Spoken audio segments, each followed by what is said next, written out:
안녕하세요. 메가스터디 러셀 사회탐구 강사 김제니입니다. 수험생 여러분, 2026학년도 9월 모의평가를 응시하느라 정말 고생하셨습니다. 특히 우리 사회문화는 많이 어려워졌고 그리고 새로운 유형도 많이 출제되었기에 여러분이 또 많이 혼란스럽고 정답이나 해설 등 많이 기다리고 계실 거라 생각하는데요. 그래서 지금 당일에 바로 이제 시험지가 올라오자마자 총평과 해설 영상을 찍으러 오게 되었습니다. 그래서 우리 중요한 모의평가인 만큼 총평 영상은 따로 찍어서 제 채널에 업로드해 두었으니까 올해 수능까지 어떤 부분들이 중요할지 꼭 분석 함께 보시길 바라고요. 그럼 바로 여러분들이 기다리고 있을 9월 사회문화 바로 해설 시작해 보겠습니다. 네, 1번부터 보자면 1번은 항상 나오는 자연현상과 사문현상을 구분하는 문제로 첫 번째, 전 세계에서 지금 노르웨이와 우리나라 두 곳뿐인 시드볼트는 이제 식물자원 고갈에 대비해 종자를 보관, 사람이 의지를 가지고 하는 첫 번째는 사문현상이 나왔고, 그리고 이제 이 종자는 적절한 온도와 습도가 갖춰지면 자신이 갖고 있는 양분을 이용해 발화를 시작. 이건 이제 이 종자가 하는 니은은 자연현상. 그리고 이제 디귿, 종자를 건조한 후 영하 20도의 온도의 저장. 이건 이제 다시 사람이 하는 사문현상. 그 다음 이제 리을, 종자가 노화. 이거는 우리가 어떻게 할 수 없는 자연현상. 리을은 자연. 그 다음 마지막으로 이 시드볼트는 인류가 미래 위기로부터 유전자원을 보존하는 건 다시 인간이 의지를 가지고 하는 사문현상. 그래서 5개가 나왔습니다. 그럼 기억. 사문현상은 뭘 가치적인가? 가치함축적이고, 가치함축.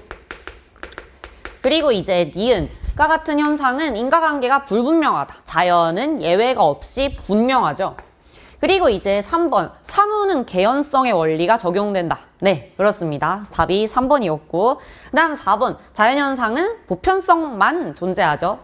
왜냐하면 특수성은 사문현상에 있는 거니까. 그 다음 이제 5번, 사문현상은 확실성이 아니라 확률성, 예외가 있는 확률. 네, 이렇게 해서 작년 구평처럼 그렇게 막 특이한 자연현상이나 사문현상이 나오지는 않은 그냥 보편적인 문제였다라고 생각이 듭니다. 그래서 이렇게 넘어가고, 그리고 2번. 읽어보자면 기갈상 중에 나오는 것 같은데 사람들은 부와 권력이 아닌 자신들이 습득한 사회의 도덕적 가치에 따라서 타인의 사회적 지위를 평가하고, 도덕적 가치는 이런 체계가 요구하는 지위 획득에 필요한 노력과 역할 수행, 느낌이 오죠? 기능이 중요하다. 정당한 노력에 따라서 이런 걸 획득하고 도덕적 가치를 실현한 것을 여기고 이를 통해 사회가 작동한다. 처음부터 끝까지 사실 다 기능론입니다. 기능론. 그러면은 1번, 대립과 갈등을 사회의 본질로 보는 것은 갈등론. 그 다음에 상황 정의에 기초하는 거는 상상론. 그리고 3번, 사회적 지위는 기득권층에 의해 강제된 것이다 라고 주장하는 거는 갈등론. 그리고 이제 4번, 사회 각 부분의 역할이 사회적으로 합의됐다 라고 보는 게 기능론이죠. 답이 4번. 그리고 이제 사회제도를 통해 지배와 피지배 이렇게 이분법적으로 보는 거는 다시 갈등론. 그래서 답이 4번이 됩니다. 자, 그리고 3번, 관료제, 탈관료제 문제인가 봐요. 최근 여러 회사에서 뛰어난 능력을 가진 사람이 의사결정 과정에서 마치 자신의 조직이 영웅이라고 착각해서 권한을 남용하는 문제가 나타나고 있다. 여러분이 문제 풀 때 이런 워밍업을 그렇게 안 읽을 수도 있지만, 그래서 읽어보면은 이런 조직 운영 원리 A와 B 모두에서 나타날 수 있다. 여기까지는 사실 구분이 잘 안 되고, 그리고 이제 A의 경우 규칙과 절차에 얽매이지 않는 조직 문화, 탈관료제 느낌이 오죠. 그래서 개인에게 재량권이 있는 거, 그래서 남용이 발생할 수 있다. 그래서 업무의 권한과 책임의 한계를 분명히 하는 것이 너무 자율성이 보장되는 A가 탈관료제고, 그럼 이제 B는 위계가 강조되는 경직된, 너무 티나죠. B는 이변 없이 관료제. 그래서 높은 직급을 내세우며 의사결정을 독점한다. 이래서 권한 남용이 생길 수 있다. 첫 번째, 관료제는 창의성이 발휘되기 어렵나요? Yes, 그렇죠. 왜냐하면 규칙, 규약 이런 게 되게 까다롭게 지켜져야 되니까. 그래서 바로 이게 답이 1번이 나옵니다. 여러분 확실했으면 사실 이 정도면 지문이 되게 확실했기 때문에 바로 넘어갈 수 있었어야 돼요. 특히 2번처럼 타이트한 구평 시험지에서는. 그 다음에 2번 B, 관료제는 업무 수행의 안정성이 낮다라는 비판을 탈관료제에 비해서 늦지 않죠. 왜냐하면은 본인만의 정해진 뭐 규칙, 절차 이런 게 되게 명확하기 때문에 그래서 이게 오히려 탈이고 그리고 3번 조직 내 무사한일주의가 탈관료제인가? 아니죠. 이것도 관료제 한계. 이것도 둘이 바뀌었고 그리고 4번 외부 환경 변화에 대한 유연한 대처가 어렵다 라고 듣는 것도 관료제. 왜냐하면은 규칙, 본인의 하던 일이 너무 세분화되어 있으니까. 그래서 5번 수평적 의사결정의 구조의 강화가 들어갈 수 있는가. 그래서 지금 너무 직급 이런 걸 내세우기 때문에 조금 이제 의사결정을 수평적으로 나눠주면은 이 관료제에 이런 게 해결될 수 있지 않나로 충분히 해석이 될 수 있습니다. 그래서 답은 1번으로 해줬으면 된다.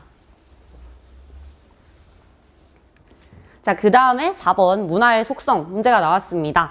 여성들은 피부와 머리카락에 버터와 적토로 바른 뭐 오티제를 바르고 머리를 닦는 법을 어머니로부터 배움. 너무 확실하죠. 학습성. 그리고 마사이족 남성들이 추는 아두무의 독특한 점프 동작은 마사이족 전사들의 용기와 인내를 상기시키는 역할을 함.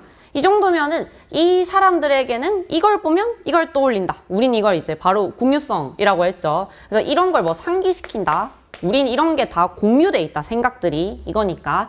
기억, 세대 간 전승을 통해까지는 괜찮지만 풍부하고 다양까지 가면은 알고 있죠. 이건 이제 축적성 선지인 거. 그래서 틀렸고 그리고 이제 니은 야구장에서 주변 사람들의 응원 동작을 보고 따라하면서 익히는 것 너무나 학습성 선지 맞아요. 그리고 이제 디귿 B는 문화가 사회 구성원들이 공유하는 의미와 맥락 속에서 그렇죠. 우리가 이런 사고방식 이런 것들을 공유한다. 공유성 B 맞습니다. 이것도 답이 바로 3번 나와줬으면 되고 그 다음에 리을 B의 사례로 휴대폰으로 결제하는 기술이 등장하면서 현금 거래가 감소한 것 이 정도면 우리 사실 전체성 이지만 사실 이 정도의 조금 소멸이라면은 변동성 이라고도 여러분이 볼 수 있어야 된다. 아니죠. 그래서 답이 니은 디귿으로 나옵니다. 자, 그리고 5번 이제 연구 제시문 문제가 연달아서 나왔는데 사실 원래 항상 5번 위치에 있던 문제였는데 우리가 6평 때 9번, 10번으로 같이 가면서 두 문항짜리로 나왔었어요. 근데 다시 이제 한 문항짜리로 돌아오면서 제시문이 굉장히 짧아진 게 보입니다. 그래서 읽어보자면 지방자치단체 A는 지역 내 대학생들의 학업 중단 문제를 해결하기 위해 등록금 일부를 지원하는 시범 사업을 진행하였다. 그러니까 학업 중단 해결하기 위해서 등록금을 이제 지원해보는 거야. 그래서 A는 시범 사업을 적용한 학교 학생과 그렇지 않은 학교의 학생을 대상으로 시범 사업 전과 후에 학교 생활 전반에 관한 설문조사를 대규모로 실시했다라고 나와 있는데 선생님은 뭐 사람별로 정리를 하거든요. 똑같이 그냥 풀던 대로 정리해 보자면은 A는 사람은 뭐 아니지만 질문지법을 쓴 거고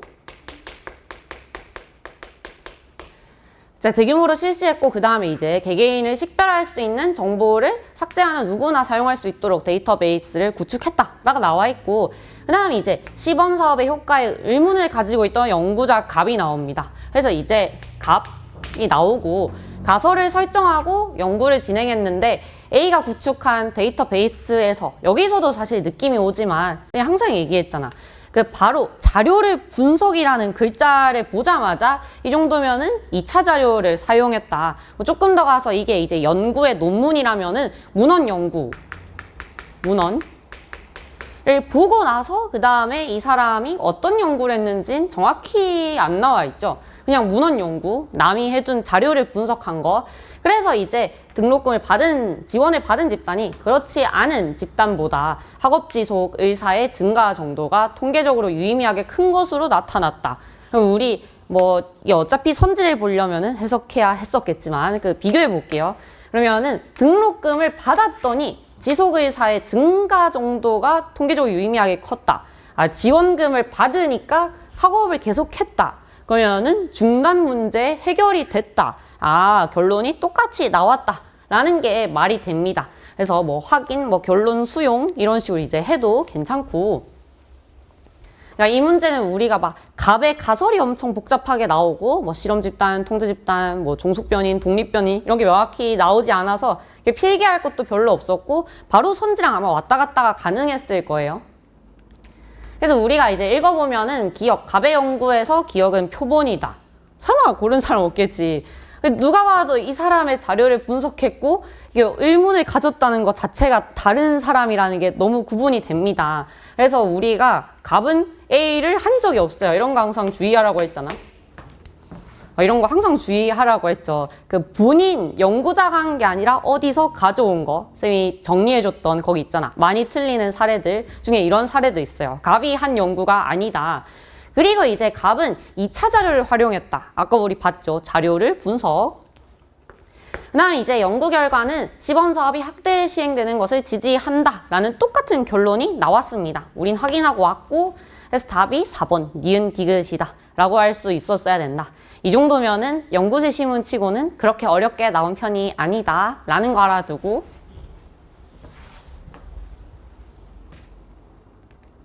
자, 그 다음에 6번 그림에서 작가가 강조하는 대중문화의 문제점 뭐 이런 거 요즘 한두 개씩 꼭 나오는 것 같아. 근데 이것도 그냥 꼼꼼히 잘 읽어야 돼. 읽어보면은 사실은 만들면 된다. 재미없는 게 아직도 남아있네. 팩트 같은 거 막 버리고 있어. 미확인된 거, 선정적인 거, 낚시성 키워드 이런 거를 막 넣고 있어. 읽어보시오. 뭐 개성, 뭐 소비, 그 다음에 문화 통제, 뭐 취향 하다가 딱 5번 나오죠. 이런 팩트는 버리고 선정적인 자극적인 문화를 양성한다 라고 너무 잘 보입니다. 그래서 읽고 비교해보면 답이 5번이 나오는 전형적인 쉬운 문제였다 라는 거고, 그리고 이제 7번 와 여러분들이 정말 솔직히 쌤도 풀면서도 생각했어. 많이 틀리겠는데? 이런 생각이 들었어요. 그러니까 우리가 첫 줄부터 읽어볼게. 인간은 왜 제도의 명령에 복종하는가? 이것은 자기 기만으로 설명할 수 있다. 사실 이 첫 줄부터 약간 느낌이 오지 않아?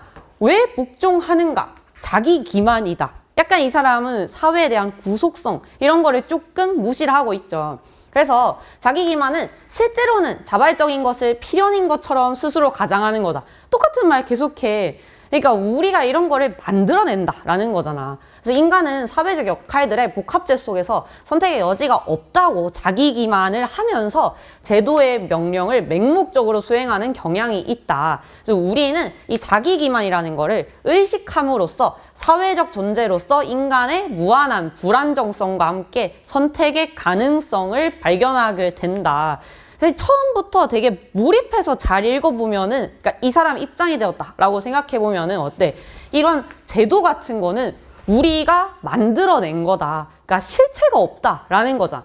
우리가 이렇게 생각했기 때문에 이걸 이제 의식해야 된다. 그러면은 우리가 이런 사회적 존재로서 불안정했던 거, 그러니까 이런 사회의 실체, 이런 걸 무시하는 느낌이 계속 나옵니다. 그래서 얘는 명목론이다. 라는 거고, 사실 우리가 예전에 뭐 비밀 결사 같은 거 막 오답률이 40% 후반 이렇게 나오는 문제들이 꽤 있었어. 근데 걔는 그래도 막 뭐 해체된다 이런 식으로 좀 키워드가 많았는데, 이건 조금 더 이제 지문 안에 뉘앙스가 숨어 있지 않나 라고 생각이 들고, 그래서 이런 것도 여러분이 처음부터 꼼꼼하게 잘 읽어볼 필요가 있습니다. 정말 그냥 핵심만 보는데 사회에 실체가 있다라고 보는가, 이 사회는 인간들이 만든 거다라고 보는 건가, 그 핵심만 항상 꼭 기억해두고 명목론 찾아볼게. 사회가 개인의 속성으로 환원될 수 있다. 그렇죠. 사회는 별거 없기 때문에 개인으로 돌릴 수 있어. 명목론. 그 다음 니은. 개인은 사회에 의해 구조화된다. 이거는 사회중시, 실제론. 그리고 이제 디귿. 사회는 개인이 옳다고 믿는 규범 속에서, 사회는 원래 없었고 개인이 옳다고 믿어서 생기는 거야. 명목론.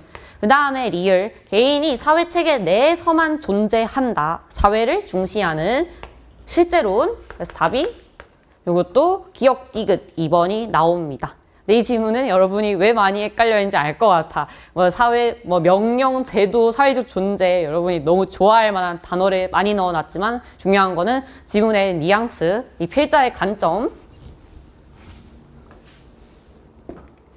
자, 그 다음에 8번. 갑국의 다양한 이주민들은 오랜 시간 주류 사회로부터 차별을 받아왔다.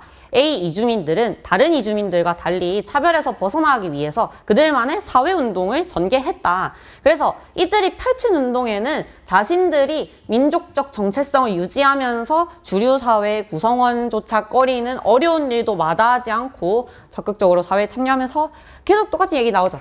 갑국의 가치를 실현하려는 그들 나름의 철학이 담겨 있었다. 그러니까 얘들아, 우리 꼭 여러분이 막 착각하면 안 되는 게, 갑국 사람들이 이 사람들을 차별했다라고 해서 절대 반문화가 되는 게 아니야. 항상 강조하는 거 알죠? 이 사람들이 갑국에 대해서 반대를 하거나 주류 질서를 거부해야 반문화가 되는 겁니다. 그래서 A는 갑국 뭐 이런 거를 전혀 거부하지 않아. 그냥 반문화가 아닌 하위문화죠. 이 사람들이 했던 반문화가 아닌 하위문화고, 이게 이제 연결되는 게 기억선지 이렇게 되고, 사실 그냥 A랑 끝났으면 한 1번 정도 바로 읽어볼 수 있잖아. 1번 반문화가 아닌, 그쵸, 갑국의 가치를 실현하려고 하니까 그냥 하위문화다. 왜냐면 또 주류 안에 있는 다른 거니까. 그래서 답이 1번으로 하고 넘어갔으면 제일 좋은 속도다. 그치만 끝까지 읽어볼게. 그 다음 이제 이런 노력에도 불구하고 차별은 계속 지속됐대. 그래서 이제 니은이라는 사회운동이 나타나게 되었는데, 이 당시 보면은 이제 본인을 이방인으로 칭하고 자신들을 주변화했던 각국 사회의 제도와 가치를 부정하며, 차별받은 게 중요한 게 아니야. 본인들이 부정해야 반문화가 되는 겁니다. 그래서 이때부터 이제 니은은 반문화가 되는 거죠. 니은이 이제 반문화, 반문화면은 하위문화도 되는 거, 이런 것도 그냥 개념적으로 알아두고 반문화인 하위문화. 오케이. 그래서 운동을 전개했다가 나와 있어요. 그래서 니은 반문화를 주류문화로 변화시키려는 뭐야? 완전 틀린 선지. 그 다음 이제 기억과 달리 니은은 급격한 사회 변화에 저항하는가. 이 사람들은 오히려 본인들에 대한 차별을 뭔가 없애고 민족적 정체성을 강화하려고 하니까 오히려 사회를 변동을 추구한다라고 봐도 되겠지. 변화의 저항이 아니라 변동 추구 쪽이라고 보는 게 맞고, 그리고 4번 니은과 달리 기억은 사회 구조 전체를 근본적으로 변화시키려고 하는가. 너무 아닌 거 티나죠.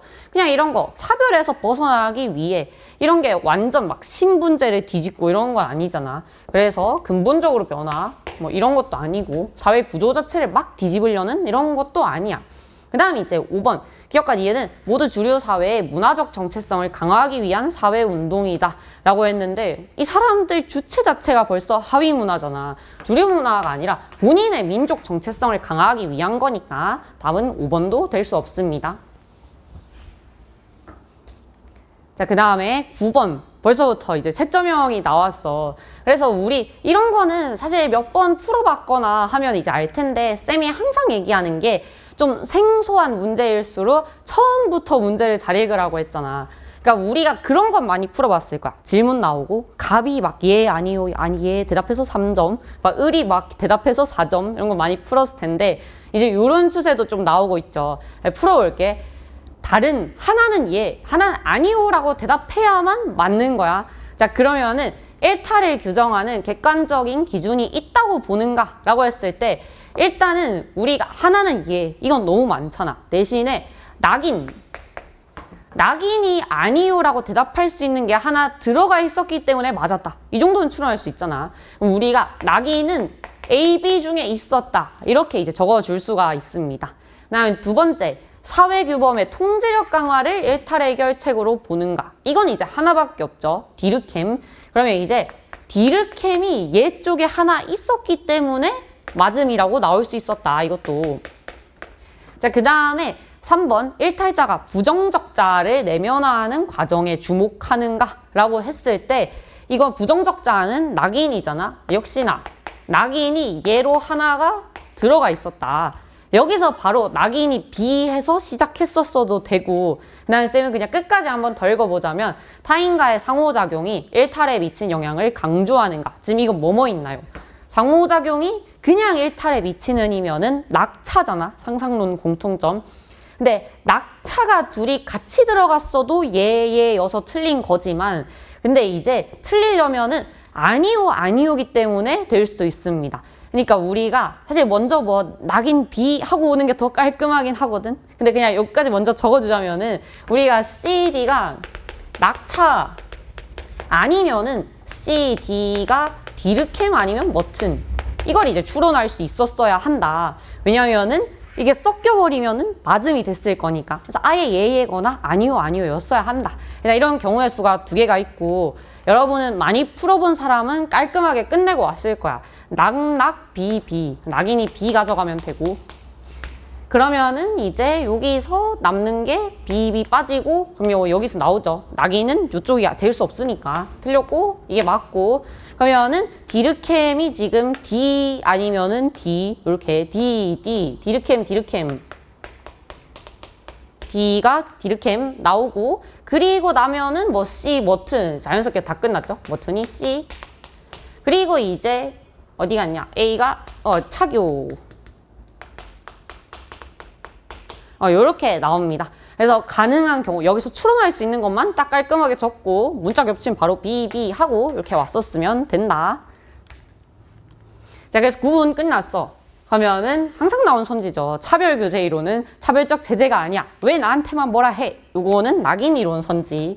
낙인이고 그 다음에 2번 일탈의 대책으로 제도화된 기회 보자마자 머튼 그 다음에 3번 정상집단과의 교류 이거는 차교 그 다음에 4번 급격한 사회변동 디르켐 O 맞아요. 답이 4번 나 이제 CD와 달리 A, B가 아니라 바뀌었죠. 사회 구조적으로 보는 게 기능론에서 나오는 디르켐 머튼 요렇게 답이 4번이 됩니다.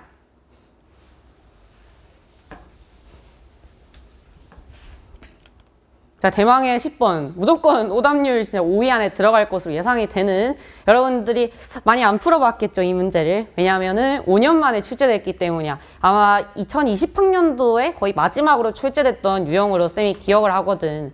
그 쌤이 수업할 때도 사실 얘들아 안 나올 거야 라고 하면서 풀이를 했었는데 나와버렸어. 그래서 이제 이 유형도 연습을 해야겠죠. 그러니까 직접 아웃칸을 그리게 하는 거는 정말 오랜만에 나왔고 사실 몇 번 연습해보면은 문제 자체는 어렵지 않습니다. 근데 이제 여러분이 아마 많이 안 풀어봤기 때문에 시도를 하기 어려웠지 않나 라고 생각을 하고 이 부분은 수능까지 좀 더 연습을 해보자. 그러니까 꼭 이렇게 직접 그리라는 게 아니라 뭐 부모 자녀의 세대 간 이동 이렇게 그림으로 어렵게 나올 수도 있고 좀 올해는 부모와 자녀 간의 세대 간 이동이 중요하지 않을까라는 게 느껴지죠.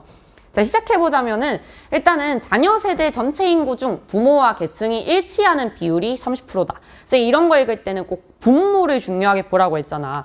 이게 지금 분모인데 자녀 세대 계층에서 30%가 올라가라는 게 아니고 이 표현은 오히려 더 쉬워. 100명 중에 30%가 이 표현 알지? 부모와 일치한 애들은 대각선에 적히잖아. 그러니까 우리가 대각선에 적히는 애들이 30%다 라는 뜻이죠. 전체를 우리가 100으로 잡을 거니까. 자, 그래서 우리가 9칸짜리 표 그려볼게.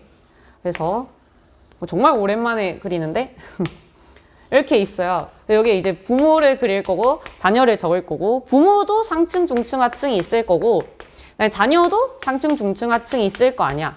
근데 이제 여기서 우리가 이거를 100명, 100명으로 잡을 건데 여기에 지금 대각선이 30%다 라는 뜻이에요. 여러분이 여기 세 칸을 우리가 대각선이라고 하잖아. 요 세 칸의 합이 30%다 라는 거고 오케이. 그 다음에 이제 세간 이동해서 갑은 A에서 B로 을은 C에서 B로 무슨 뜻이냐? 어디서 내려올 수 있고 또 어디서 내려올 수 있다? B가 하층 여기서 바로 알아냈어야 되고 B가 하 그리고 이제 병은 A에서 C로는 올라갈 수 있다. 그럼 이제 A가 중 그 다음 이제 C가 마지막 올라갈 수 있는 상층이란 결론이 나옵니다. 그래서 쌤은 이렇게 나올 때 알파벳 바로 옮겨줬거든. CAB, CAB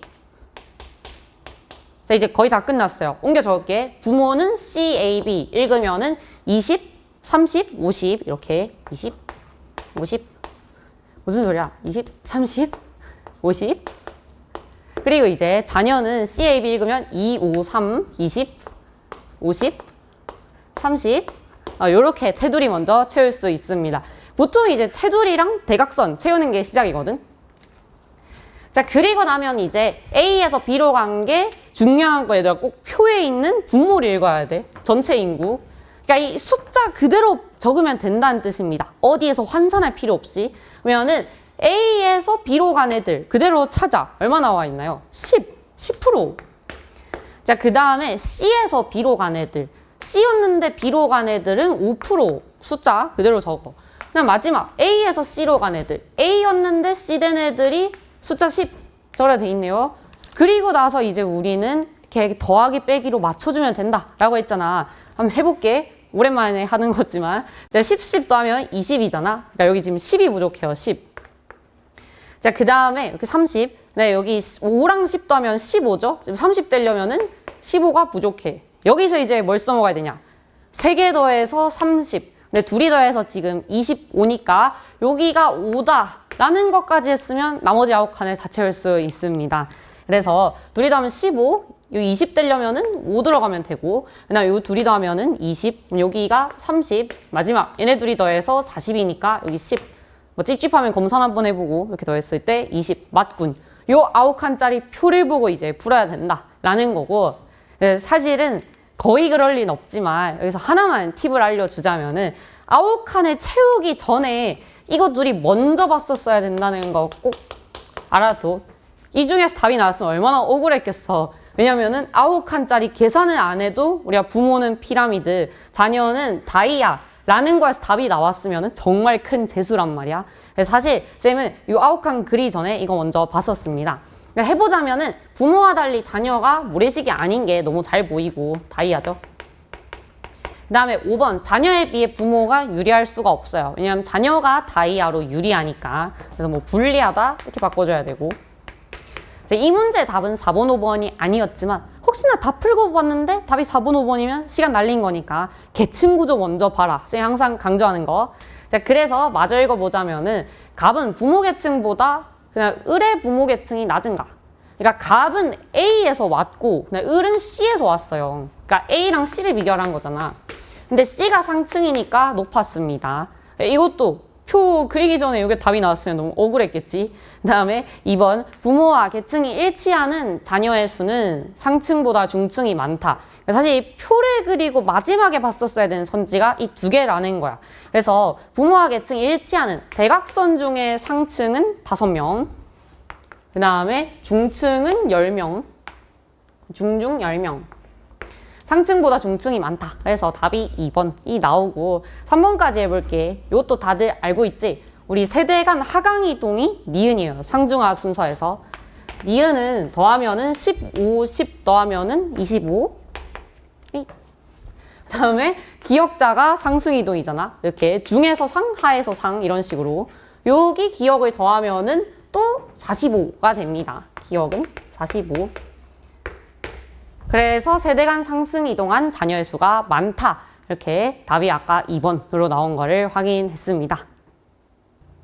자, 그 다음에 11번 이어서 가볼게. 우리 진순 문제입니다. 상이한 민족 간의 적대주의는 문명을 이끌어온 원동력이다. 힘이 강한 민족은 자신들의 활력을 바탕으로 정교한 사회적 네트워크를 발전시킨다. 이들은 힘이 약한 민족을 정복하면서 위대한 문명의 꽃을 피운다. 이 과정에서 지배자들은 결혼을 통해 뭐 비지배자들과 섞이고 함께 자라나는 혐오감은 문명의 활력을 소진시킨다.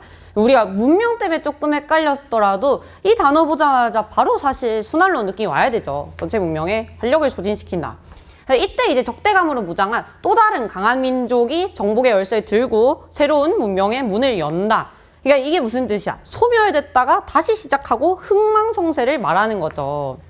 쌤이 넥텔레에서도 정리해 줬었는데 수능 특강인가? 되게 비슷한 내용이 나와서 정리해 줬거든. 이런 식으로 계속 막 이게 힘이 약해지면은 다른 게 나타나고 그러면서 문명 뭐 이런 게 교체된다라고 얘기했던 순환론입니다. 그래서 순환론 선지, 운명론적 시각 순, 그 다음에 니은, 사회변동이 진보와 발전이다, 진화론, 그 다음에 디귿, 동일한 과정의 주기적 반복, 순, 그 다음에 이제 리을, 미분화에서 분화된 상태로 진. 그래서 답이 이것도 2번이 나옵니다. 우리가 유평 때는 OX로 유형으로 나왔었는데 다시 제시문으로 돌아갔네 라는 것도 한번 봐둘만 하고. 자, 그 다음에 12번 올해 정말 중요할 것으로 예상이 되고 쌤이 얘기했던 대로 어려워지면 어떻게 된다 그랬어. 우리가 유평처럼 한번 끊어주지 않을 거다. 긴 지문에 여러 국가가 나올 거다 라고 했잖아. 그래서 우리가 수능 때는 이게 계속 발전되면은 국가가 더 늘어날 수도 있습니다. 물건도 엄청 많이 나올 수 있고 그래서 조심해야 돼. 첫 번째 줄, 각국의 향수를 보급한 인물로 알려져 있는 A는 각국의 전통 의례 중 약초즙을 뿌려서 향을 내는 방식에 착안해서 뿌리는 형태의 새로운 향수를 개발했다. 설마 수강생 중에 자격증파 적은 사람 없겠지? 그러니까 처음에 이제 갑국의 향수를 이렇게 만들어낸 사람이 뭐냐라고 봤을 때 이 사람은 갑국의 전통 의뢰 중 약초제를 뿌려서, 그러니까 갑국 거에서 착안해서 갑국에서 뭔가 만들었다. 그래서 이 2차적 발명이라고 그랬잖아. 자국 문화에서 착안해서 만들었으면은 2차적 발명인 거지, 외래적인 게 들어오지 않았기 때문에 자극전파가 아니다. 정말 너무 맨날 강조했던 거야. 그래서 일단 우리가 이런 문제는, 그리고 또 국가 기준을 정리하면 좋다라고 했죠. 왜냐하면 선지를 먼저 보고 무슨 기준을 정리해야 되는지 빨리 정해보는 거야. 갑국에는 이게 또 향수에 대한 얘기더라고. 그래서 뿌리는 향수, 뿌향 이라 적을게. 뿌리는 향수를 그냥 발명입니다. 2차적인 발명 만들었고, 그래서 이제 이게 귀족층에게 큰 인기를 얻었어. 그래서 이 소식을 들은 이제 을국 향수업자들이 을국에 바르는 향수를 갑국에 가져가서 판매했다. 우리 이런 거 보자마자 일단 을국이 나오긴 했는데, 그러니까 바르는 향수, 쟤네 뿌리는 향수 이런 거 되게 인기래. 우리 거 팔아보자. 이렇게 바르는 향수를 가져갔어요. 바르는 향수 판매, 는 직접 전파 이렇게 나타나고, 그래서 이제 갑국의 서민층도 바르는 향수를 사용하게 되어서 갑국에서는, 그러니까 귀족층은 주로 뿌리는 향수, 그다음에 서민층은 주로 바르는 향수, 이렇게 내재적인 거랑 외재적인 게 공존하고 있으니까 이게 이제 결론적으로는 문화 병존인 거고, 과정은 이 정도면은 이 사람들이 원해서 산 거니까 자발이라고 보면 되겠죠. 우리가 대놓고 강제가 아니면 거의 다 자발이라 했으니까. 그래서 과정은 자발. 자, 그 다음에 이제 갑국에서 혁명이 일어나서 갑국 정부가 기업들을 국유화하면서 A는 자신의 회사를 강제로 빼앗겼다. 설마 속은 사람 없지. 우리가 이런 것도 쌤이 많이 얘기했죠. 막 지도자가 금지했다. 이 나라 안에서 누군가 뭐 강압적으로 했다. 그거는 전파 과정에서 강제적인 게 아니기 때문에 강제로 속지 말라고 했잖아.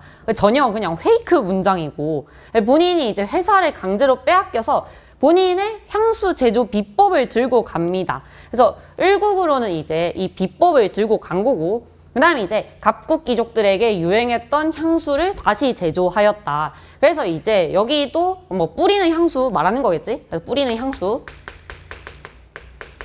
그러니까 뿌리는 향수를 이 사람이 들고 갔으니까 이제 직접인 거고, 그 다음 이제 A의 향수는 향수의 본국인 을국에서 높은 시장 점유율을 갖게 되었다라고 했을 때, 이것도 쌤이 얘기했죠. 막 이것보다 이게 더 잘 팔린다고 해서 문화 동화는 아니야 라는 거고, 이 마지막 문장이 뭐냐면 향수의 본국, 그러니까 여기는 원래 바르는 향수가 있었잖아.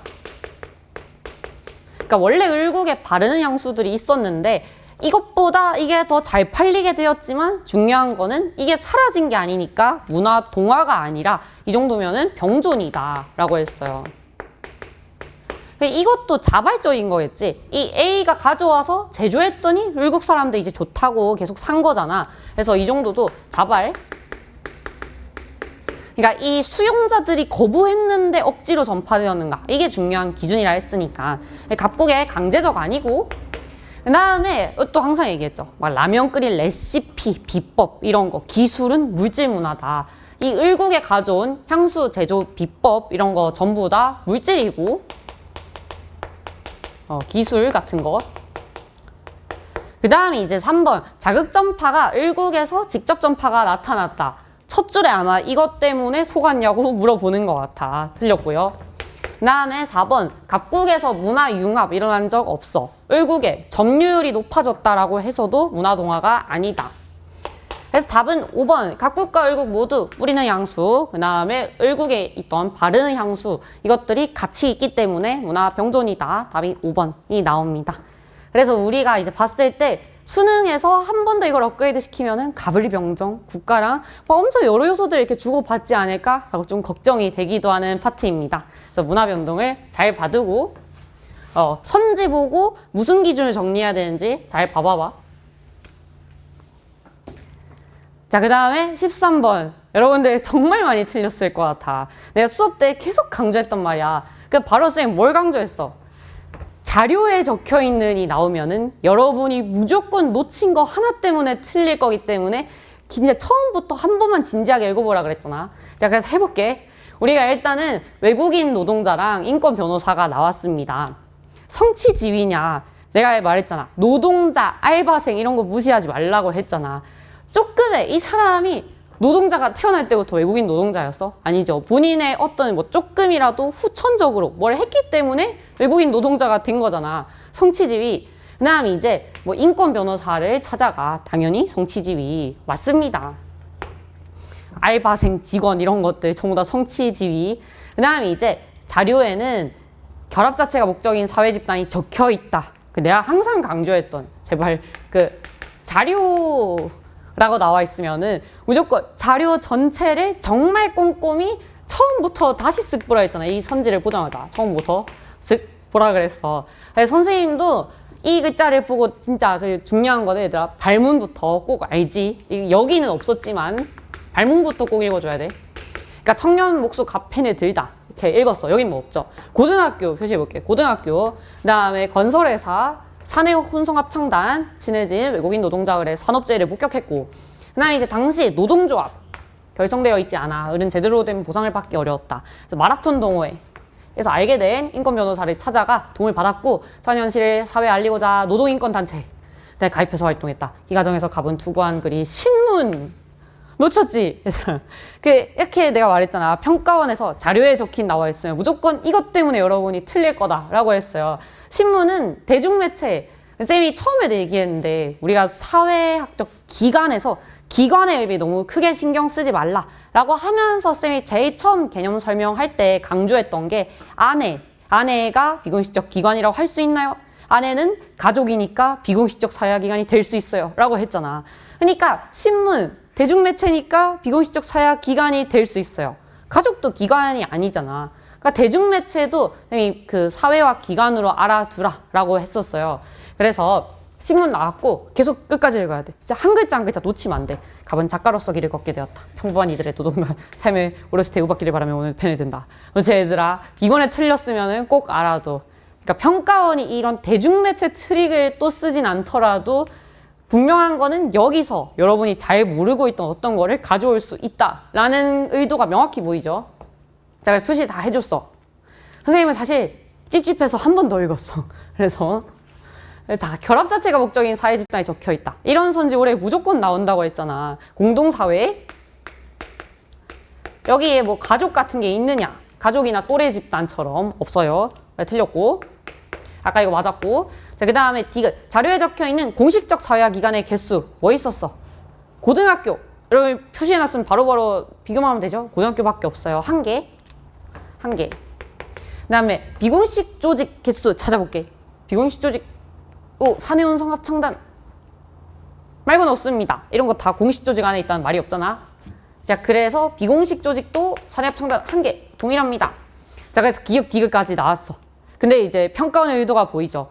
기역 디귿이냐, 기역 디귿 리을이냐 이걸로 여러분을 변별하겠다라는 의도가 잘 보입니다.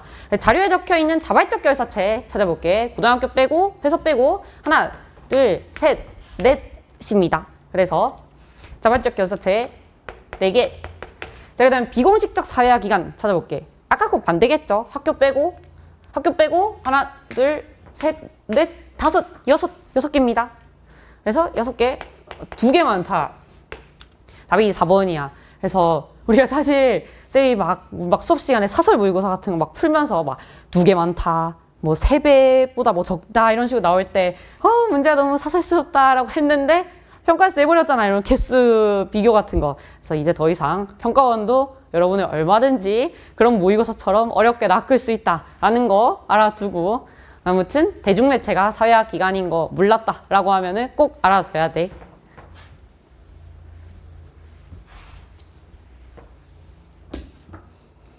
자, 그 다음에 14번 채점형이 또 나왔어요. 여러분 조금 당황했을 수 있지만 또 작년 수능 문제를 공부해 봤으면은 한번 풀어봤던 문제일 거고, 자, 풀어봅시다. 알죠, 다들? 선생님은 항상 그냥 일관적으로 여기부터 적는 편이야. 이 현지에서 연구 대상자와 생활하며 자연스러운 일상을 살펴보는가? 참. 인위적 통제 처치 나오자마자 실. 그냥 이제 연구자와 연구 대상자 간의 언어적 상호작용. 그러면 이건 질문지랑 면접. 그다음 방법론적 이론론. 이게 이제 실이 나옵니다. 이렇게 했을 때 점수가 높은 것부터 보는 게 좋다라고 했고, 평가원도 사실 자기들이 좀 너무한 걸 알았기 때문에 4점짜리를 줬어, 얘들아. 바로 일단 여기서 되게 깔끔하게 질실이 4점짜리라는 거는 여기서 이제 점수 가져가고 여기서 점수 다 가져갔다라는 거니까 질실이 여기 들어갔다. 그 다음에 이제 면참이 여기로 들어갔었다. 아니요, 아니요. 라고 잘 대답해서 4점을 받았다. 이런 뜻이고, 그 다음에 이제 또 3점 가볼게. 질면, 이게 3점이 받았다는 거는, 그러니까 원래는 질면 2개만 있고 아니요 2개, 실참이 넘어가서 4점이 나올 수 있었는데 아닌과 한 개를 낑겨 넣어서 그런 거잖아. 그러니까 여기가 지금 원래 이렇게 해야 되는데 이게 여기로 넘어와 버려서 지금 한 1점이 깎인 거죠. 최대 2개밖에 못 적으니까. 여기도 그냥 질면 이렇게 적을 수 있고, 아닌 거, 실참 중에 하나는 여기로 왔었다. 이렇게 보입니다. 보이기 시작하죠, 단서가. 그 다음에 이것도 뭐 실험법이 지금 A, B, C 중에 있었는데 이것도 해봐봐. 이렇게 여기서 하나 맞추고 아니오에서 하나 맞췄기 때문에 원래 1, 3이어야 되는데 하나 맞췄고, 그 다음에 여기서 아니오 하나 맞췄고, 그 다음에 이제 여기로 오면 안 된 애들이 넘어와 버려서 2점이 나왔겠죠. 이 중에 실이 있다. 뭐 이런 거고, 이렇게 너무 많아서 의미가 없으면은 뭐지 안 적어도 되긴 해. 그다음에 이제 참여관찰법, 요것도 이제 기억이 비어있는 거 봤을 때 3개만으로 다 나온다는 거군 하고 시작해주면 되겠습니다. 자, 렛츠고 시작해볼게. 참 2번 글자 나오면 바로 보라 했잖아. 참 비비. 참여관찰이 B 가져가면 되고, 나온 거 지울게. 자, 그러면은 바로 면접법이 A 가져가면 됩니다. 면접법이 A. 자, 그 다음에 이제 여기서 무조건 그 실험법은 D가 될 수 없으니까 질문지가 D 가져가면 되고, 질문지가 D. 그 다음에 이제 실험법이 C 남은 거 가져가주면 됩니다. 실험법은 무조건 요 중에 있어야 되니까. 그럼 마지막 기억까지 채우고 가볼게. A, C 그러면은 틀렸고 그 다음에 이제 아니요, 여기서 참여관찰법 들어가서 틀렸고 마지막 한 개 맞췄고 틀렸고 맞췄고, 그래서 여러분이 기억이 1점까지 나와요. 조금 어려운 문제지만 이게 한번 이제 수능 문제 작년 거 풀어보고 조금 이렇게 천천히 생각해 봤으면 이렇게 보이기 시작했을 거다라는 거. 근데 이 문제는 어려운 수준이 맞아. 그래서 많이 어렵고, 그래서 기억 1점이다. 좀 어려울수록 이제 평가원이 답을 좀 앞에 주고 있어요. 그래도 다 풀었어야 나오는 거니까. 이제 A와 달리 B는 연구 대상자의 응답이 필수적인가요? A와 달리 B. 노노. 이거는 바뀌어야 되고, 이렇게. 그 다음 이제 B와 달리 C는 정서적 교감을 중시하나요? B와 달리 C. 이것도 사실 우리가 수특에서는 참여관찰법을 넣어주고 있는데, C는 확실히 정서적 교감이 필요 없고, 그 다음에 이제 다수를 대상으로 자료를 수집하기 어렵다. 질문지도 어렵지 않아요. 그 다음에 D에 비해서 A는 문맹자를 대상으로 한 연구에 활용하기가 어려운가? 면접법 가능하지. 대신에 질문지가 안 돼요. 이거는 둘이 확실히 바뀌었고, 그래서 답이 1점으로 처음에 깔끔하게 나와줬으면 됩니다.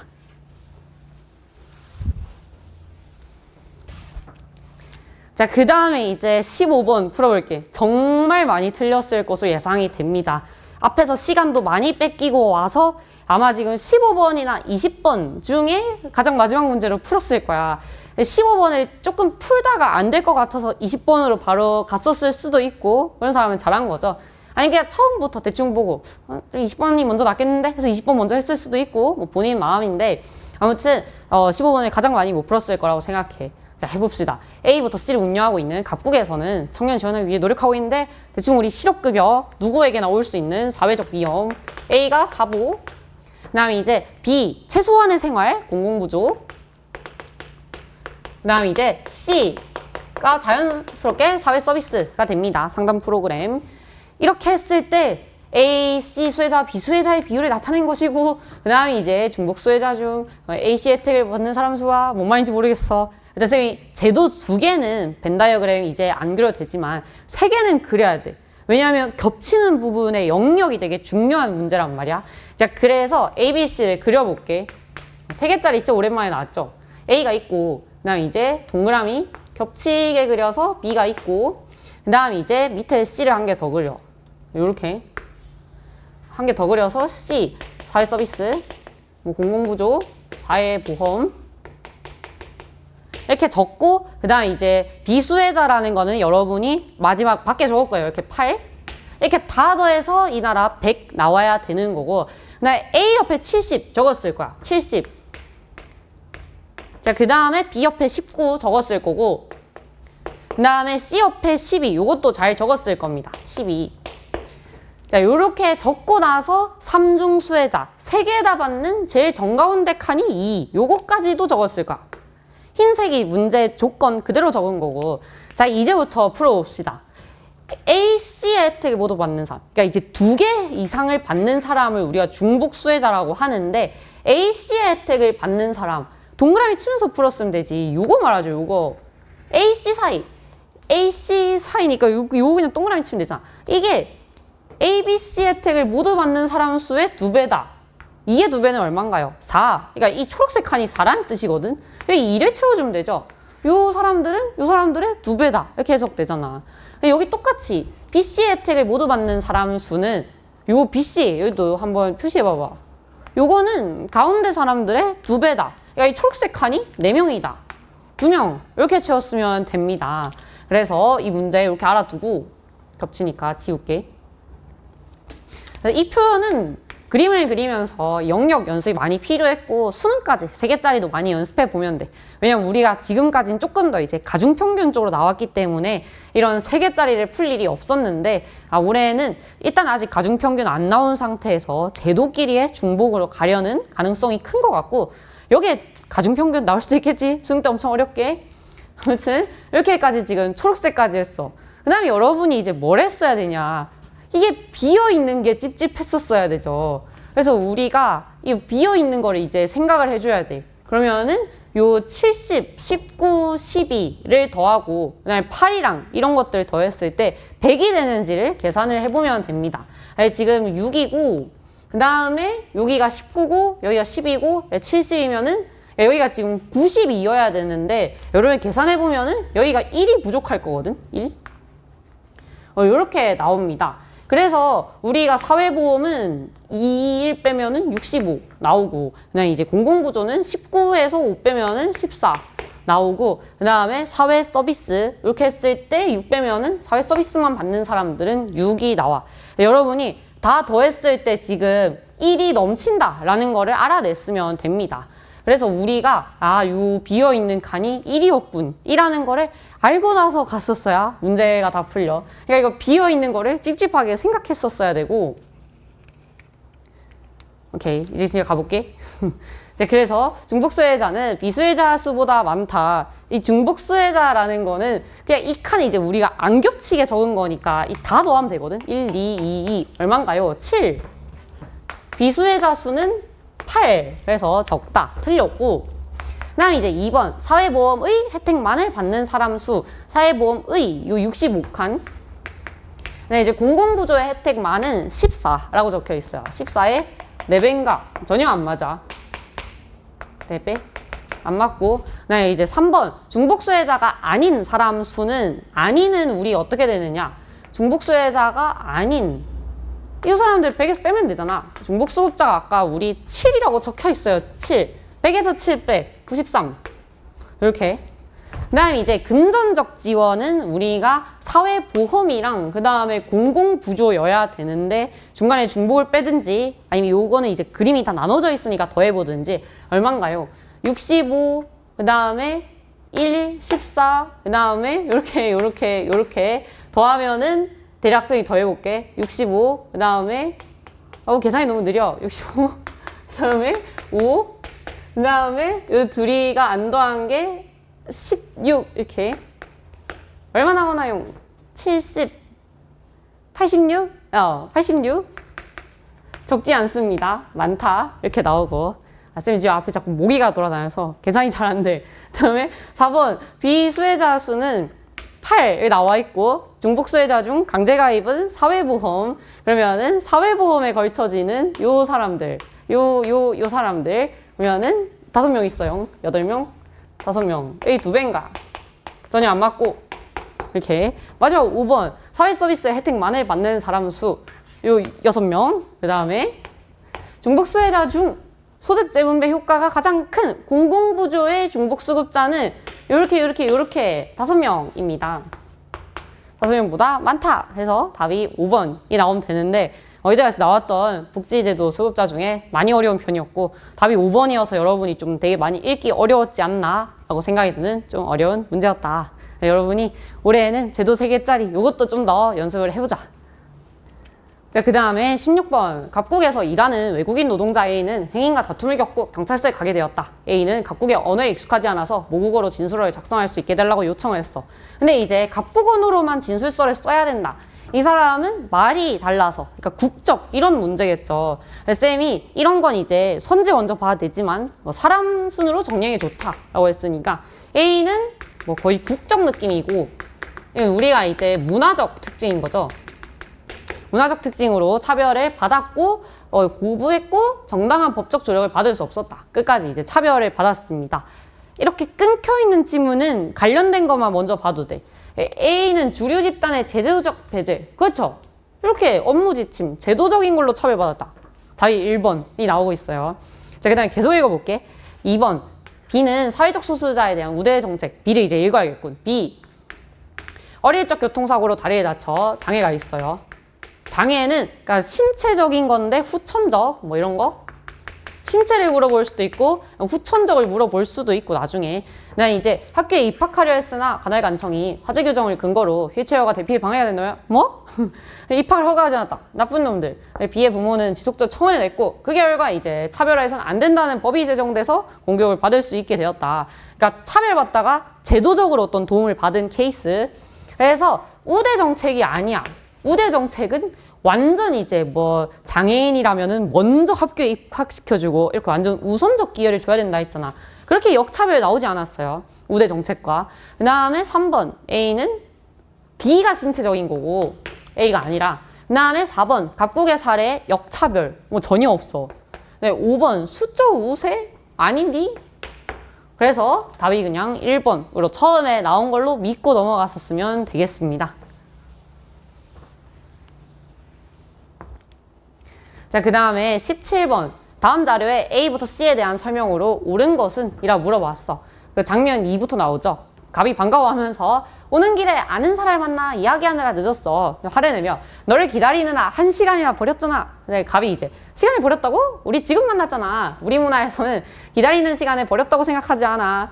우리 시간보다는 인간관계를 더 중요시하거든. 그게 의리. 너희 나라는 시간 개념이라는 게 없네. 그러니까 우리나라와 달리 너희 나라 후진국인 거야. 둘이 아주 천생연분인데 혹시 여기 봤을 때 누가 더 화나? 성격 테스트 아니야 이거? 나는 처음엔 이제 을이 말하는 거고 너무 심하다고 생각했어. 근데 이제 다시 읽어보니까 아니 아는 사람 만나서 이야기하느라 늦었어 라고 여기 반가워하면 너무 짜증나지 않아? 그러니까 이 약속 시간을 1시간이 늦으면서 완전 이제 반가워하면서 안녕 이렇게 한 거야. 갑국이 먼저 문제가 있었던 것 같아. 아무튼 선생님의 MBTI를 추론해보세요. 이게 잘못했어. 어쨌든 을국이 말도 잘못하긴 했어. 어쨌든 을이는 이제 확실히 자문화 보이죠. 제가 이렇게 했더니 이제 교사가 왜 장면 2였냐면 장면 1에서는 자기 나라를 비하하면서 사대주의를 병이 발표했었다. 병이 사대주의를 발표했었고 그게 A였다. 근데 이제 이번 시간 장면 2에서 나타난 을의 태도는 B래. 이거는 갑에게 상처가 될 수 있대. 문화의 다름은 틀림이 아니기 때문에 C를 통해 갑을 이해할 필요가 있습니다. 그러니까 지금 마지막 남은 거 뭔가요? 상대주의 C. 이걸로 갑을 이해해보세요. 뭐 이런 스토리네요. 그래서 사대주의 자문화 거 무시하고요. 그 다음에 자문화는 자기 걸 오히려 강화. 그 다음에 국수주의로 변질도 자문화. 그래서 요게 자문화, 요게 사대주의. 그 다음에 4번 상대주의만 다양성 보존. 오케이 4번. 네, 이제 5번 A는 문화를 이해가 아닌 평가의 대상으로 봅니까? No. A, B 같이 묶어야겠죠? 그래서 답이 4번이 나옵니다. 자, 그 다음에 18번 세계화, 대중문화 세계화 이렇게 지문이 2개가 나왔네. 세계화의 영향은 이중적이다. 우선 세계화는 이게 이중적이다라는 것부터 잘 봐야 돼. 그러니까 이게 한 번에 꺾였다라는 얘기겠죠. 세계화는 선진국과 개발도상국이 다르게 가도록 했대. 그래서 선진국은 이런 산업에, 그다음에 개발도상국은 저런 저부가 가치 산업에 집중하게 되었고 종속되게 되었다. 한편 여기부터 잘 읽으면 돼. 세계화는 네모네모. 그러니까 선진국의 경우 자본가들은 생산 비용이 낮은 국가로 생산 기술을 이전하면서 이끌어졌지만 이로 인해 일자리 감소와 임금하락이 겪었다. 선진국 안에서 어떤 얘기하고, 개발도상국의 경우 소득 증가의 혜택은 자산가 및 고숙련 노동자에게 집중되었고 저숙련 노동자에게는 충분히 주어지지 않았다. 이것도 이 국가 안에서는 이렇게 뭐 벌어졌어요. 국가 안에 소득 격차 이런 거 얘기하고 있네요. 찾아볼까? 국가 내 불평등. Yes. 그렇죠. 선진국, 개도국 막 합쳐서 얘기하는 게 아니라 선진국 안에서는 이렇게 벌어졌고 개도국 안에서는 이렇게 벌어졌어요. 얘기네요. 바로 1번. 그 다음에 노동자 임금 하락 이런 거 다 안 맞아. 1번이 너무 확실하니까. 자, 그리고 이제 19번 빈곤인데 원래 항상 보통 2개였는데 3개가 나와서 절절상 이렇게 나왔지. 자, 그래서 필수적인 물품 기억 절빈.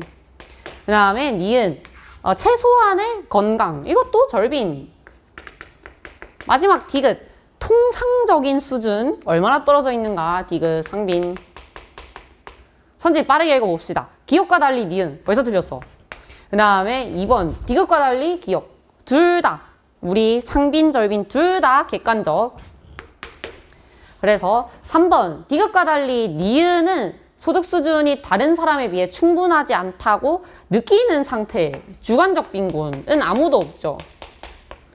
얘네 다 객관적 빈곤. 그 다음에 4번 니은에 비해 기억 디귿은 기억 디귿 같이 묶으면 안 돼. 벌써 틀렸어. 네, 5번 기억 니은 잘못 꺾고 디귿은 전체 사회 구성원의 소득 분포 상태를 고려하려는 평가. 그렇죠. 우리 6평선제 그대로 바꾼 거잖아.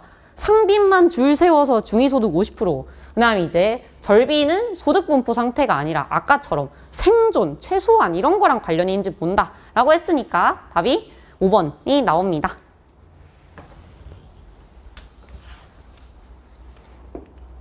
자, 그 다음에 마지막 20번 표 문제 풀어볼게. 표는 각 국가 얼국에서 T년 대비 T 플러스 30년의 인구 구조 변화 양상을 예측해서 나타낸 것이다.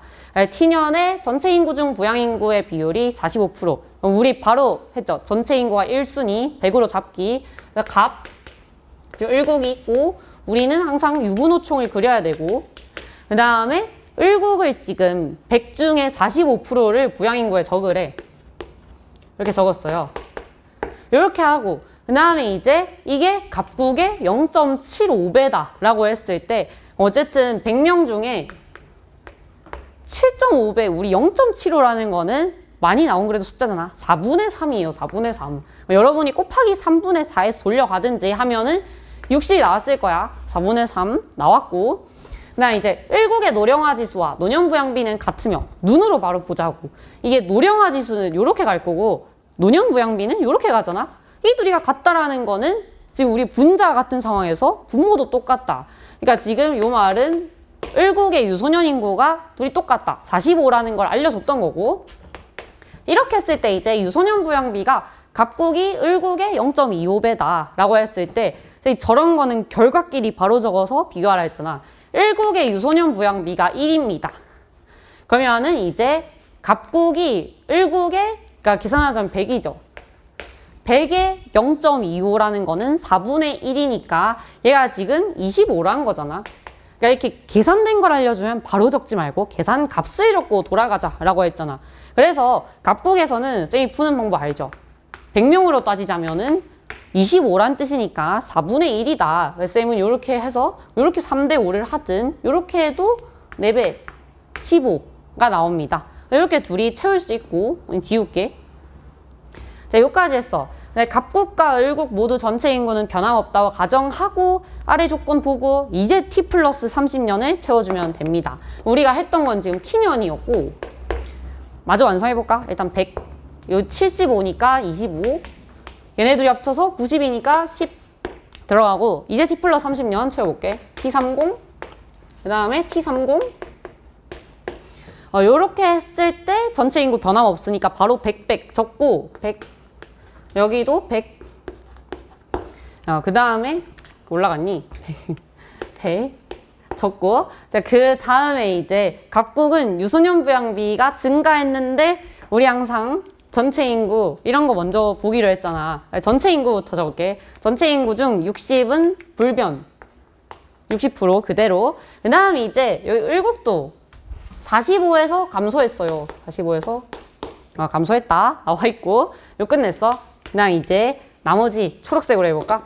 유소년 부양비가 증가했다 라고 나와 있는데, 그러면은 우리가 지금 60분의 15인데 이것 자체가 분모가 가만히 있는데 증가하려면은 분자가 증가하면 되겠죠. 15다 늘어났다. 그럼 우리 어때? 15 늘어난 만큼 100은 고정이니까 얘는 이제 25에서 똑같이 줄어들면 되겠죠. 뭐 15 플러스 A, 25 마이너스 A 이렇게 해도 돼. 근데 쌤은 똑같다는 표시를 화살표로 합니다. 그냥 직관적으로. 끝냈어. 이제 을국 가볼게. 유소년 부양비가 불변입니다. 라는 거는 어때? 우리가 지금 분모가 줄어들고 있는데 유소년 인구도 똑같이 줄어들어야 될 거 아니야. 그래서 얘도 이제 똑같이 줄어들면 됩니다. 유소년 부양비가 그대로 가야 되니까.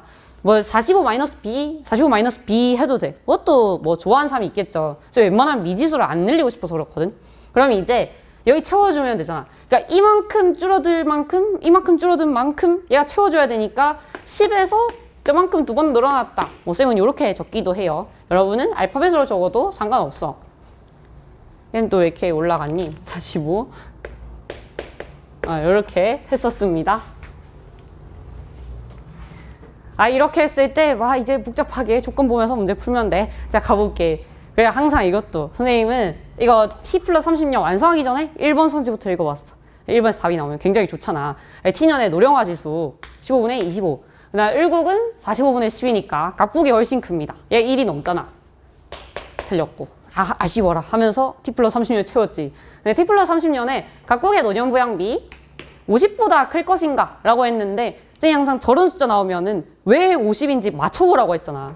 그러니까 지금 50이라고 물어본 기준은 60분의 30 물어볼 거란 말이야. 이게 당연히 30보다 작기 때문에 50보다 작을 겁니다. 이렇게 결과값을 생각해 보는 거고, 그 다음에 3번 선지, 을국의 총부양비는 120보다 클 것이다 라고 했는데, 이런 거는 45보다 지금 작아지는 게 분모고 나머지가 올라가야 될 거 아니야. 그러면은 45보다 작아지고, 그러니까 55보다 커지겠죠. 그러니까 작년이랑 비교도 괜찮아. 이 숫자가 항상 왜 나왔는가? 그 45분에 지금 우리가 55에서 바뀔 텐데, 45에서 55에서 바뀔 텐데, 뭐 이것도 약분해 보면은 9분의 11이니까, 그러니까 이것 자체가 원래 120점 얼마였단 말이야. 근데 우리가 여기서 지금 분모가 작아지는데 분자는 더 커지겠죠. 그러니까 우리가 작아진 만큼 지금 분모랑 분자가 상쇄를 하고, 그 다음에 여기 분자에는 화살표 하나가 더 남을 거니까, 그러니까 결론적으로는 계속 커질 거란 말이야. 이게 얼마가 줄어들든, 왜냐면 분자가 계속 증가하는 거니까. 분모 분자에서 지금 화살표 한 개 이렇게 가져가니까. 그래서 그냥 처음에도 무조건 120이 넘었기 때문에 120보다 계속 커질 것이다 라는 거는 추론이 됩니다. 근데 이 숫자는 사실 어려운데 쌤은 어떻게 했냐면은 총부양비 너무 계산하기 싫은 거야. 그래서 4번, 5번 보고 왔어. 왜냐면은 이런 거는 또 직관적이거든. 사회적 비용을 보래. 왜 저걸 먼저 봤냐면은 사회적 비용이랑 이 둘이는 그냥 인구만 보면 되기 때문에 계산할 필요가 없어. 선생님이 항상 수업 때 얘기하는 게 부양비 이런 거 귀찮으니까 계산할 필요 없는 거 보자라고 얘기를 했잖아. 그래서 저걸 보자마자 바로 생각했지. 그러니까 T 플러스 30년에 양육에 대한 사회적 비용은 우리 지금 유소년 인구 보면 돼. 늘어나고 있어요. 그 다음에 을국에서는 변화 없는 게 아니라 줄어들고 있어요. 줄어드는 중. 그다음 이제 5번 선지, T년 대비 T 플러스 30년에 노년 일자리 창출의 필요성은 지금 줄어들고 있고, 오케이. 그 다음에 변함없이 아니고 늘어나고 있어요. 그러니까 우리가 4번, 5번은 저 조건을 봤을 때 느낌이 와야 돼. 계산 안 해도 직관적이네. 이렇게 해서 4번, 5번 먼저 보고 왔어도 되고, 계산하기 싫어서 4번, 5번 보고 온 사람도 있을 거고, 선생님 항상 B 같은 건 좀 마지막에 보는 편이야. 특히 저런 귀찮은 표. 그래서 어쨌든 처음에도 이게 약분하면은 45분의 55, 9분의 11, 계산 120이 조금 넘어요. 계속 커질 거다. 이렇게 추론을 했어도 되는 문제다. 입니다. 우리 20번까지 다들 열심히 잘 풀었을 거라고 생각해. 자, 그럼 우리 20번까지 전문학 해설 쭉 달려보았는데 본인이 틀렸던 부분도 있을 거고, 아니면 헷갈렸던 부분이나 아니면 본인이 어디서 시간이 오래 걸렸는지, 어떤 것들을 놓쳤는지 꼼꼼히 보는 시간이 되었으면 합니다. 그리고 총평도 안 본 친구들이 있다면은 쌤 채널에서 꼭 보고 올해 수능까지 어떤 걸 준비해야겠다라고 생각을 해보고, 거기서도 얘기했지만 어려운 거 맞아. 좌절 금지. 그리고 개념을 기반으로 한 부족한 부분을 제대로 공부하는 게 좋겠다. 최근 기출을 보는 것도 좋지만 기출과 많이 달라지고 있는 기조를 여러분이 알고 그거에 대해서 또 대비할 필요가 있다라고 생각이 드는 시험입니다. 그래서 다들 정말 마지막으로 너무 고생했고, 선생님 이제 구평 분석서도 바로 여러분들이 PDF로 보일 수 있도록 업로드 할 테니까 그것까지 이제 인스타에서 많이 봐주면 되겠습니다. 모두 너무 고생했어요. 안녕.